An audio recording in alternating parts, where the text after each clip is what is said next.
Bueno, buenos días. Muchas gracias por estar hoy todos acá acompañándonos en este panel, que la verdad que el título ya tiene la palabra desafío, pero yo la voy a duplicar porque la verdad que me resultó un gran desafío poder moderar un panel que se llame El desafío de eliminar los desechos plásticos, con una audiencia que es una audiencia rica, es una audiencia que ya tiene experiencia y donde la idea es poder aportar y seguir sumando al debate, ¿no?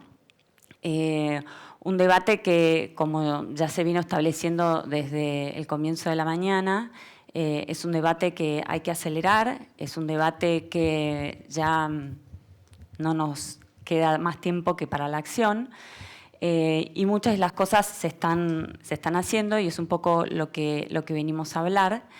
Y también el desafío está en poder entender que lo que venimos a hablar es el hecho de poder eliminar los desechos plásticos y no el material plástico en sí mismo, ¿no?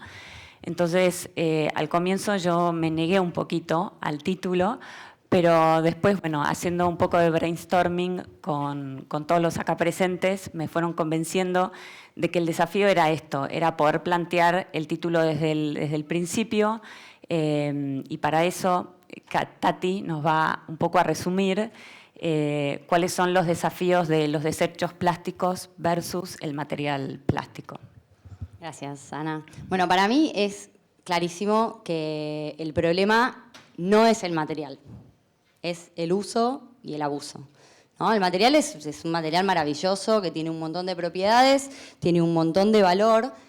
El tema es que al ser tan barato y tan versátil, lo estamos usando en casi todos los productos que nos rodean, ¿no? Y esto, digamos, lo hacemos omitiendo que tarda en degradarse cientos de años. Por otro lado, creo que también hay un riesgo o no sé, una confusión se puede prestar si hablamos del problema de los residuos plásticos, porque por ahí nos lleva a pensar que es un problema que hay que resolver al final de la cadena. Listo, una vez que el material se transforma en desecho, ¿qué hacemos con esto? Y este es un problema que hay que resolver de una manera sistémica. Hay que mirar al ciclo de vida completo de este material. Y esto requiere lo que venimos charlando toda la mañana. Requiere repensar, requiere rediseñar no solo los productos y los servicios, sino también los modelos de negocio. Y requiere cambiar un poquito el paradigma. Bueno, muchas gracias. Entonces, para cambiar el paradigma, creo que un poco lo principal es ver cómo se está cambiando, que también lo plantearon en el panel anterior, y para pensar en la cadena de valor del plástico, en los actores que tenemos, algunos de los actores que tenemos acá sentados, en esto de pensar aguas arriba y aguas abajo de la operación. Cada uno de ustedes tiene algo para ofrecernos y algo para contarnos de lo que se está haciendo y de los desafíos que están teniendo, ¿no? De las respuestas que necesitan y de quiénes las necesitan y de las respuestas mismas que ustedes están generando, ¿no? Entonces, la idea es preguntarles, tal vez empezaría por Martín, que ustedes están al principio, digamos, como generadores de materia prima de polímeros en la cadena del valor de plástico. Bueno, un poco, ¿qué significa para ustedes estos desafíos, este título, el desafío de eliminar los desechos plásticos cuando generan polímeros? Mira, Dow es una empresa... ¿Funciona? A ver, sí. Dow, una empresa, como dijiste, productora de resinas plásticas, de polietileno, tiene una historia de más de 120 años y lo primero que pensamos ahora es cómo cambiar este paradigma, ¿no? Dow siempre enfocado en la producción del mejor polietileno para desarrollar aplicaciones, y siempre en la historia fuimos muy buenos haciendo eso, pero sin pensar en qué pasaba con esos productos que llegaban después y se transformaban en desechos. Entonces, lo primero que estamos haciendo, por supuesto, es reconocer este problema y cómo estamos actuando. Sabemos que es algo que no podemos solucionar solos, sino tenemos que integrarnos con toda la cadena Y bueno, uno de los hitos históricos fue algo que sucedió a principios de este año, donde un montón de empresas líderes, multinacionales, más de 30 empresas que conforman toda esta cadena, esta nueva cadena circular, se aliaron, fundaron esta alianza para terminar con los desechos plásticos, con el propósito de, en un periodo de 5 años, invertir en proyectos que tengan que ver con infraestructura, para recolectar, para gerenciar esos plásticos, esos desechos plásticos, también en proyectos para desarrollar y fomentar que los avances tecnológicos puedan acompañar a que esas tecnologías avancen. Digamos, siempre estamos buscando soluciones de escala.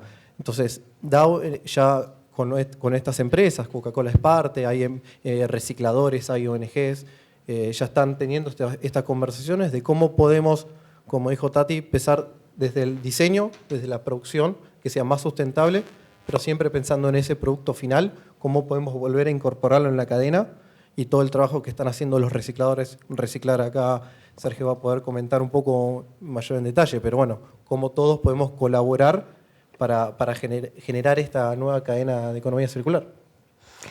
Y, a ver, pensando en empresas, digamos, que se proveen del material plástico, ¿cómo es que ustedes entienden la respuesta que está dando una empresa como Dow y cuáles son los desafíos también que le están planteando a ellos y que se están planteando ustedes mismos en ese sentido, ¿no?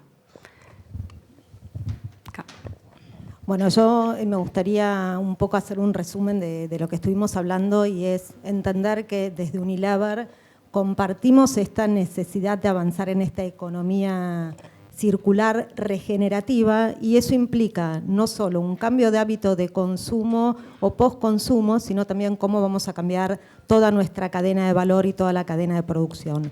Entonces, a través de la cadena de valor y del ciclo de vida de productos que vamos incorporando no solamente a nuestros proveedores para ver nuevas soluciones, sino también ver de qué manera ciertas innovaciones que van más allá del plástico específicamente, por ejemplo, la compactación o la concentración, que hacen que tengas que utilizar menor cantidad de plástico luego para el empaque.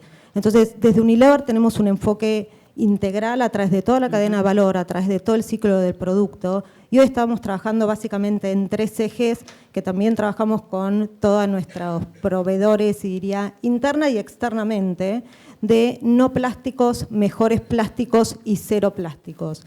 Entonces lo que hacemos es, a partir de esos 3 ejes, generamos determinados compromisos que los hicimos públicos, como por ejemplo tener más de un 25% de nuestros plásticos que sean reciclados dentro de nuestros empaques, lo cual eso nos permite tener que trabajar con nuestros proveedores, trabajar en ver cómo hacemos esa recolección y obtenemos ese plástico que vuelve del mercado, lo cual nos permite pensar el plástico no solo como un residuo, sino en este caso como un recurso para ser reutilizado, ya sea como materia prima para otros productos o bien para ser reutilizados. Nuestros envases sean 100% reciclables, reutilizables y aptos para compostaje para el 2025. Entonces, el trabajo es un trabajo que requiere de una solución sistémica. Sabemos que es urgente, que tenemos que acelerar esta agenda de transformación y que es complejo también. Yo soy la de Coca-Cola, por si no se nota con el saco rojo. Rescato primero algo que dijo Tati acá de una solución sistémica y a veces el querer enfocar un pedacito del problema y nos enfocamos en los residuos plásticos o los envases plásticos que están en los residuos, nos olvidamos que son parte de una problemática más grande y la única forma de abordar el problema es atenderlo en forma sistémica justamente, rediseñando la forma y los procesos, pero también entendiendo que las soluciones o las medidas que tomemos para manejar los residuos también impactan en emisiones de efecto invernadero y también impactan en huella hídrica. Y si no consideramos todas las variables juntas, podemos apurarnos a tomar decisiones que no sean las más acertadas. Desde Coca-Cola, primero sabemos que los residuos plásticos son una parte del problema y que muchos de nuestros envases terminan donde no deberían y queremos y debemos ser parte de la solución. También tenemos una estrategia de ver cómo trabajar en optimizar los envases que hoy tenemos. Nosotros no vendemos botellas ni envases, vendemos bebidas que por ahora, con la tecnología disponible, tienen que estar contenidas en envases. Tal vez uno de los saltos sea cómo diseñamos productos que no necesiten un envase. mientras lo necesiten. También trabajamos en iniciativas de optimizar el diseño para que los envases tengan la menor cantidad de material disponible. Más de uno habrá visto la botella de Bonaqua y nos habrá insultado cuando se mojan al abrirla porque ya nos dijeron esta botella parece un sachet, pero la verdad que esa botella tiene 11% menos de material que las tradicionales. También en incorporar la mayor cantidad de resina reciclada en nuestros envases, que al igual que Unilever, es un desafío tecnológico y económico, porque hay que desarrollar la infraestructura para obtener un material reciclado de calidad grado alimenticio, que pueda estar en contacto con alimentos. No es cualquier reciclado, no se hace en cualquier instalación de reciclado. Y acá Sergio después nos va a contar un poco mejor. Trabajamos en fomentar la retornabilidad. Muchas veces nos reclaman, hey, ¿por qué no tienen el envase de vidrio? El envase de vidrio está, el envase de vidrio retornable está, el envase de plástico retornable está. En algunos lugares y en algunas circunstancias y algunos consumidores no retorna. Y ahí es donde digo las soluciones que tienen que ser integrales. El impacto ambiental de un envase retornable que no retorna es peor que el de un descartable. Entonces las soluciones del vidrio, de otros materiales, de los envases retornables, que es algo que estamos tratando de impulsar incluso vía la publicidad, hace sentido en algunas circunstancias y en algún mercado. No todos de los que estamos aquí, y somos tal vez el público más concientizado, nos tomamos siempre el trabajo de guardar nuestra botella a mano y llevarla de vuelta cuando vamos a comprar. En algunos lugares funciona, en otros hay que buscar soluciones alternativas. Tenemos otra meta. Me olvidé de comentarles que en contenido de resina reciclado, en Argentina ya estamos en un 11% promedio en todo el portafolio. Hay que llegar al 50% en el 2030 y es, de vuelta, un desafío de negocio y un desafío tecnológico. Y el más grande y el más desafiante de las metas en nuestra política que llamamos Submundos y Residuos como visión, es la de lograr para el 2030 recolectar y reciclar el equivalente a cada envase que ponemos en el mercado. Y eso es algo que tenemos que hacer colaborativamente, trabajando con el resto de la industria y de la sociedad, porque ni aun Coca-Cola, con lo grande que es, puede sola con un desafío de este tamaño. Y más en nuestras geografías, en nuestros países, donde hay todo un componente social del aspecto de reciclado que también hay que tener en cuenta. No basta con encontrar la solución tecnológicamente más eficiente, sino atender también los aspectos sociales de la economía del reciclado para no caer en algo que puede solucionar el problema de los residuos, pero crear todavía más inequidad social. Y un último mensaje es: Coca-Cola, Unilever, empresas como nosotros, no somos los adversarios de esta movida y esta urgencia por hacer la economía circular y por atender la problemática de los residuos plásticos. Somos, creo, el mejor aliado que podemos tener para trabajar en conjunto. Bueno, de ahí tomo, Mariale, lo que decías, el mejor aliado para trabajar en conjunto, en el sentido de que los tres nombraron a una empresa como Reciclar, ¿no?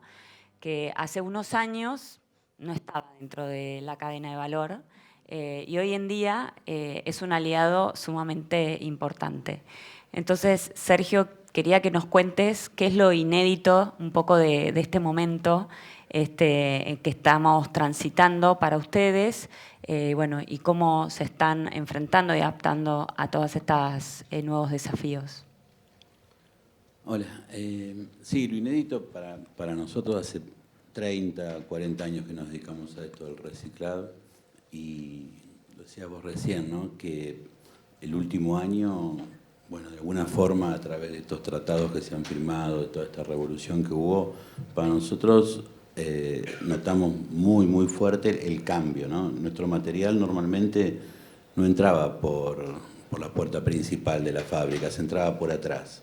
Y hoy vemos que eso cambió radicalmente. Hoy las empresas, las marcas quieren utilizar material reciclado y están orgullosas de decir esto. Antes poco se escondía.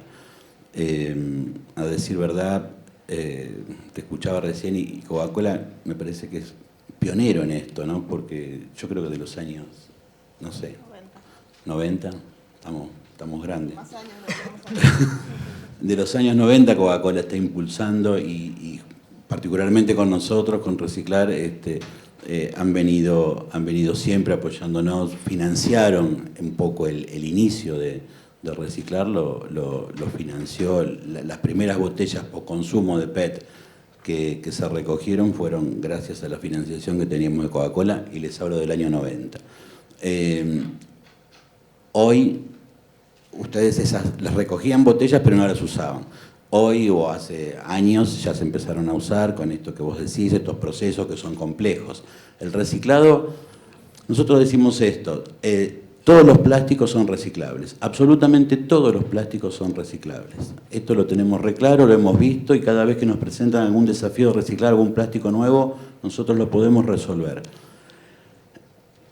Pero también entendemos que no es la única solución para el tema del residuo plástico, el reciclado. En algunos casos es mucho más caro, muchísimo más caro reciclar un plástico que hacerlo nuevo, y esto ahí trae una dificultad. Y otra cosa que siempre decimos, que es el peor lugar para el plástico, es la basura. Esto está clarísimo, porque sea para reciclar, sea para otro tipo de uso, sea para lo que sea, tenemos que pensar en cómo se organiza esta cadenita para que el plástico no termine yendo a la basura.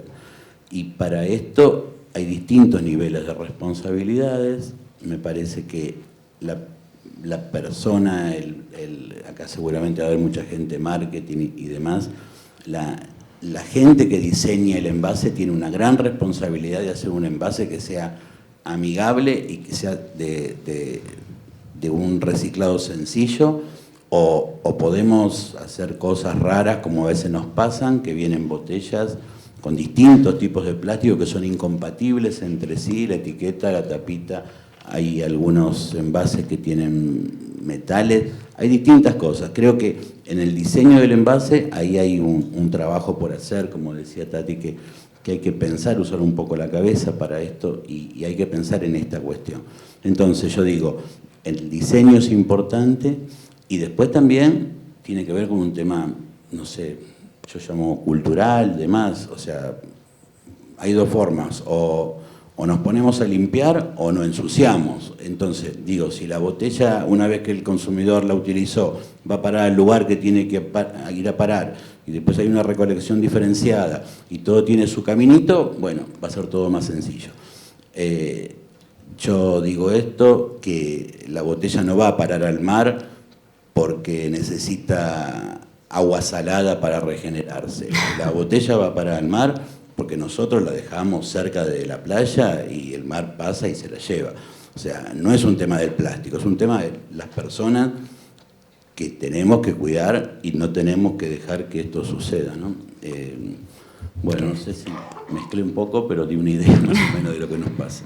No, está bien. Sí, dale, Karen. No, yo creo que para sumar a lo que vos decías, es importante cómo todos, hoy hablábamos de una solución sistémica, cómo involucramos a todo el sistema, donde los consumidores también son parte del sistema, y cómo los ayudamos quizás a entender que hay determinados lugares donde se pueden reciclar, porque muchas veces no se recicla o no llevan la basura porque no está el lugar adecuado, pero hoy los gobiernos empiezan a trabajar y tenemos que trabajar de manera articulada para que todos esos procesos se faciliten, ¿no? O sea, hoy el gobierno de la ciudad tiene puntos verdes, hay un programa, por ejemplo, que tenemos nosotros con Reciclando en la Ciudad, pero como está el nuestro hay un montón de otros programas, entonces cómo facilitamos, cómo también colaboramos para el entendimiento de cuándo un envase es reciclable, cuándo se puede reutilizar, cuándo se puede compostar y cómo se hace eso. Creo que también es parte del rol que cumplimos todos los que estamos dentro de esta cadena de valor, pero también como una formación de una resolución sistémica de este problema del residuo plástico, ¿no? Sí, está como la fuerza de la comunicación también, que ustedes impulsan de ir educando en todas las etapas de la cadena de valor, porque el público también educa mucho a las empresas con sus mensajes, o sea, y ahora a través de las redes sociales podemos levantar mucho de lo que el público nos transmite, bueno, obviamente de todos los movimientos y acciones que hay, ¿no? Entonces ahí creo que esa es una fuerza transformadora muy grande, que hay propósitos interesantes atrás. Tati, ustedes trabajan bastante fuertemente un poco con eso. ¿Querés sumar algo? Sí, nosotros trabajamos mucho en a distintos niveles, digamos, generando conciencia no solo en individuos, sino organizaciones y repensando espacios de trabajo, también para reducir, ¿no? Acá Sergio Reciclador dijo, no es la única solución. Y claramente que no, porque yo también trabajé en reciclaje muchos años y sé lo difícil que es que algo efectivamente se recicle. Las tasas de reciclaje siguen siendo súper bajas. Y en todos los lugares del mundo está demostrado que esto no es la única solución. Entonces, sí, el reciclaje está buenísimo para los plásticos que de verdad necesitamos. Pero para todos los otros hay que repensar para evitarlos. O sea, nosotros tenemos un mensaje que es muy claro y es, ok, hay que no usarlo directamente, no generarlo directamente. Y ahí es donde también, volviendo un poco a la responsabilidad de las empresas en educar, en cómo gestionar este producto, porque hay veces que no hay alternativa, también repensar cómo hacer llegar estos productos que venden, que por ahí es bebida, por ahí son productos de limpieza, bueno, concentrados, vos lo decías, Karen, como, bueno, ¿cuáles son esas innovaciones y nuevos diseños que nos van a permitir reducir y hasta eliminar los plásticos que ponemos en el mercado? Y ahí también está el rol de educar a los consumidores en cambiar hábitos, ¿no? Hace un rato hablábamos de cómo se cambian los hábitos. Y bueno, desde la recompensa, por ahí me sale mucho más barato el concentrado, ¿no? Entonces, porque también al final del día a la compañía le va a salir más barato. Entonces, hay que pensarlo de nuevo, y no es una manera de decirlo, hay que pensar el todo y cómo alinear los incentivos para que las compañías puedan seguir vendiendo sus productos, pero que puedan reducir y hasta eliminar, en algunos casos, los plásticos que ponen en el mercado. Sí, ahí coincido. Y desde DAO estamos convencidos de que el packaging tiene que cumplir un propósito. Si existe otra alternativa que no sea plástico, el plástico no debería utilizarse. Y acá mencionaron también el tema de que el reciclaje no es la única opción y la única alternativa. En agosto de este año, DAO, con una empresa holandesa, se asoció para, en el proceso de la producción, no trabajar con nafta, sino a través de una pirólisis que se obtiene de plásticos desechados y utilizar ese combustible líquido, proceso de la pirólisis, para introducirlo en el proceso de producción. O sea, otra solución que no sea reciclar, y creo que existen muchas. Hoy escuchábamos en una de las primeras charlas cómo hacían estas carpas para los refugiados. Hay DAO en Colombia, con un startup que se llama Conceptos Plásticos, desarrollaron un sistema para crear y, digamos, construir escuelas con ladrillos plásticos. Pero ladrillos plásticos, con esos plásticos que no se pueden hoy reciclar, o que son difíciles de reciclar. Entonces, es esto de empezar a buscar nuevos modelos de negocios y no pensarnos solo en reciclar, y por supuesto que tiene que contribuir mucho en reusar y reducir. Y acá otro tema que son, bueno, los mensajes, ¿no? que hay que pasar, mensajes claros, que no sean light ni soft, sino que tengan fuerza por sí mismos, que demuestren realmente que el cambio está llegando, hacia lo que apuntan. ¿Cómo trabajan, por ejemplo, Coca-Cola y Unilever con las áreas de marketing en ese sentido? Creo que puede ser interesante. Yo creo que es un proceso de aprendizaje continuo. Desde incorporar en lo que son los chequeos internos pre-lanzamiento de un producto, estas variables ambientales, de ir a consultarle al reciclador cómo te viene este nuevo envase que quiero poner en el mercado. También usar la comunicación desde las marcas para hacer de esto un mensaje continuo, que tal vez en eso nos falte todavía mucho por recorrer. Pero también, en vez de mandar mensajes, es entablar diálogo, ¿no? Es no solo hablar, sino hablar y escuchar. Y por ahí hay que repensar la comunicación, que ya tiene que ser un diálogo, y levantar lo que en cada comunidad se necesita para estos cambios que nos involucran a todos, y no tanto el mensaje tradicional de marketing tipo publicitario. Sí, bueno, un poco siguiendo la línea de Mariale, desde Unilever también lo pensamos, como decíamos, desde el ciclo de vida del producto y del proceso de producción, o sea, en su totalidad. Entonces, no es solamente los departamentos de marketing, sino esto se tiene que concebir desde ya, desde el área de investigación y desarrollo, que es donde se producen las innovaciones, que son los que nos pueden decir qué producto o qué tipo de envase es factible o no para un determinado producto, porque los productos tienen enzimas o porque los productos son un alimento. Entonces, no solamente es la acción de cómo interactuamos con marketing, sino nosotros, por ejemplo, gestionamos todo el área de lo que llamamos packaging waste, por decirlo de alguna manera, con todas las áreas que intervienen en la cadena de valor. Entonces, no es solamente una o dos áreas articulando, sino son todas las áreas articulando. Y hay una conciencia desde toda la organización para esto. Y un poco ahí hablábamos del propósito, las empresas que tienen propósito, y creo que en eso Unilever fue como pionera hablar de una empresa con propósito y de marcas con propósito.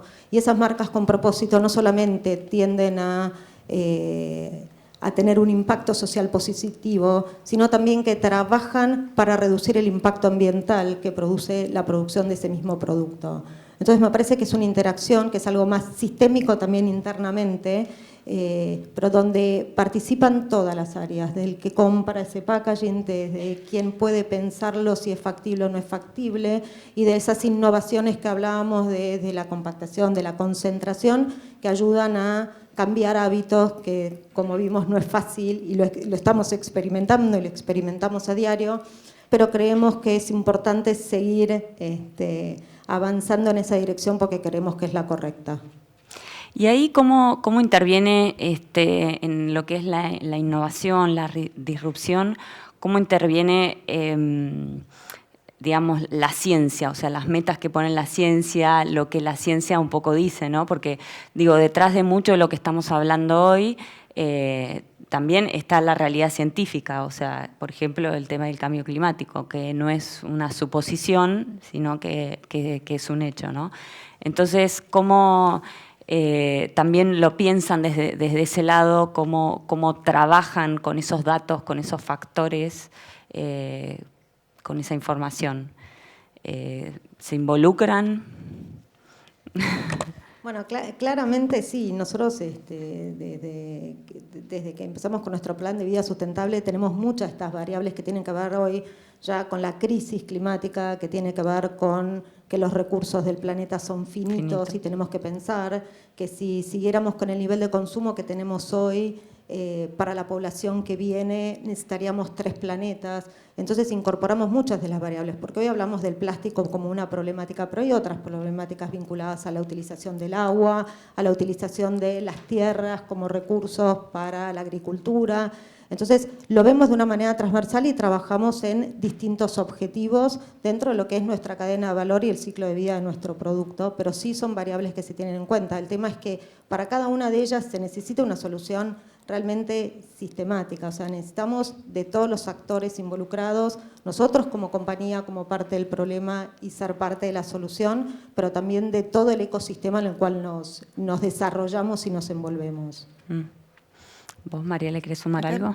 Sí, parafrasearía a Pancho Ibáñez, todo tiene que ver con todo, ¿no? Es difícil aislar una variable de la otra y también ahí es donde trabajás con aguas arriba, con los proveedores de los materiales, donde hay mucha investigación y desarrollo que por ahí lleva décadas y es a veces similar al de la industria farmacéutica hasta que sale un nuevo material de empaque apto para ser usado.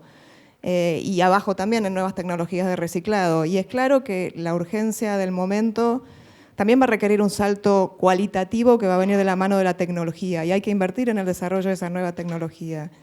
Y que se hace de modo silencioso, que tal vez hoy no lo sabemos, pero hay mucho, tanto en las áreas académicas, en las áreas privadas, y ciertamente nuestras compañías son partes de avanzar, a veces en líneas que salen fallidas, o sea, hubo muchos desarrollos de bioplásticos que parecían muy alentadoras y después no funcionaron.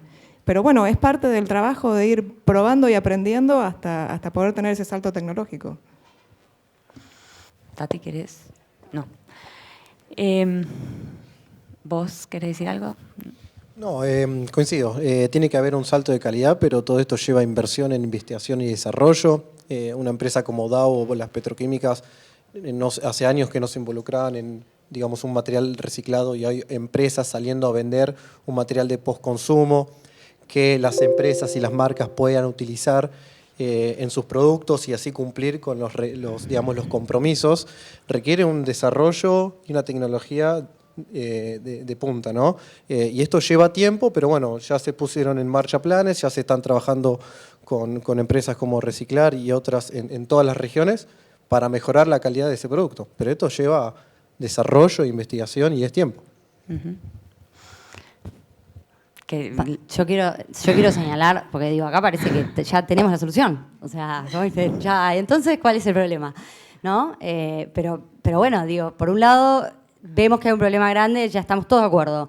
Estamos de acuerdo en los enfoques de las soluciones y algunas soluciones concretas, ¿no? ¿Qué está faltando? Y para mí está faltando muchas cosas, pero sobre todo soluciones escalables. Está faltando darnos cuenta de que no tenemos más tiempo, de que esto es un problema, ¿no?, urgente, ya. Los desarrollos hay que acelerarlos. ¿Cómo hacemos para diseñar el futuro que queremos tener y que queremos para nuestros hijos? Un futuro que es un presente. Que es un presente, pero digo, ya tenemos que pensar, ok, nos está faltando creatividad, nos está faltando escala, nos está faltando acelerar este cambio que es inminente y necesario. Y algo que estamos, digamos, hablando en todos estos temas es que el centro de todo esto es el ser humano, ¿no? Y estos cambios, más allá de lo que implican a nivel negocios, también implican personas, ¿no? Entonces, hay, por ejemplo, Sergio, ustedes trabajan diariamente con personas que muchas veces tienen falta de acceso a recursos o que están trabajando en una cadena de valor difícil, digamos. Sus propios proveedores del material plástico, ¿cómo, digamos, qué dato, qué análisis nos podés dar, nos podés traer acerca un poco de esa situación que a veces son situaciones de inequidad, ¿no? Sí, la cadena del reciclado arranca, siempre digo, con alguien que se agacha a levantar la botella esta del piso o la saca de la basura o interrumpe el proceso de enterramiento a través de una cinta transportadora y demás. Todo el origen, digamos, de los envases que nosotros reciclamos provienen de alguna de estas variables que yo menciono. Y sí, el origen de esto es gente humilde, que hoy tiene una forma de conseguir un trabajo, una posición a través de las cooperativas, a través de los centros estos que se arman en las municipalidades y demás. No hay, por ahora, esta es la única forma que tenemos en Argentina. Y no sé, supongo yo que en el futuro hablábamos de tecnología y demás. Este trabajo va a tener que estar hecho con tecnología, digamos, y no va a hacer falta que la gente se exponga a hacer este trabajo, que es un trabajo como cualquier otro, pero yo he visto cómo funcionan algunas estas cosas y a veces no tienen las mejores condiciones de trabajo. Pero bueno, esto es lo que hay ahora, pero seguramente esto va a ser como en las otras partes del mundo, donde la tecnología va a reemplazar a estas personas y ellos van a poder estar capacitados y estar manejando estas máquinas que seguramente automáticas van a hacer este trabajo mucho mejor y sin riesgo para la gente, ¿no? Bueno, entonces un poco a modo de cierre y resumen, si hay alguien que quiere decir algo, este es el momento porque nos quedan 2 minutos. Pero la idea es ver un poco los desafíos que tenemos por delante, es entender en estas cosas que estamos fallando, que no nos permiten tal vez acelerar o encontrar las soluciones que necesitamos más inmediatas. Por otro lado, entender que detrás, digamos, de todo lo que están haciendo, también hay tiempos que se requieren para los desarrollos tecnológicos, que lamentablemente no se dan de la noche a la mañana. aunque nos encantaría que en un abrir y cerrar de ojos podamos solucionar un poco todos los temas. Está el tema del cambio de hábitos, de poder sumarnos a este cambio también cambiando los hábitos, no solo corporativos y encontrando soluciones, sino también desde nosotros como consumidores y así poder ir integrando este sistema que a lo que tiende y lo que busca es eso, es eliminar por lo menos los desechos plásticos y cuando no usar plásticos. ¿Algo más quieren sumar? ¿No? Bueno, les agradecemos a todos por este rato de conversación.